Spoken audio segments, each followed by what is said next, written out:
Vote প্রচারে আজ ফের রাজ্যে উত্তরপ্রদেশের মুখ্যমন্ত্রী যোগী আদিত্যনাথ। আজ রাজ্যে তিনটি সভা যোগী আদিত্যনাথের।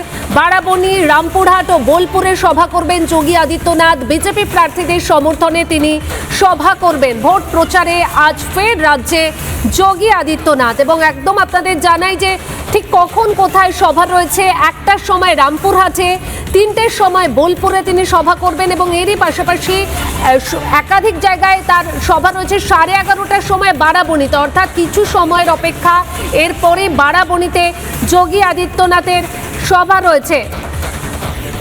আজ আসানসোলের সভা যোগী আদিত্যনাথের। বিজেপি প্রার্থী অরিজিৎ রায়ের সমর্থনে সভা করবেন। তো দলীয় নেতা কর্মী তারা কিন্তু আসতে শুরু করেছেন এবং তাদের মধ্যে যে একটা উৎসাহ উদ্দীপনা সেটা কিন্তু লক্ষ্য করা যাচ্ছে। আর কিছুক্ষণের মধ্যেই কিন্তু যোগী আদিত্যনাথ এই মাঠে, আচড়ার মাঠে এসে পৌঁছাবে। আমরা একটু যারা এখানে এসছেন তাদের সঙ্গে একটু কথা বলার চেষ্টা করেছি। কতটা উৎসাহী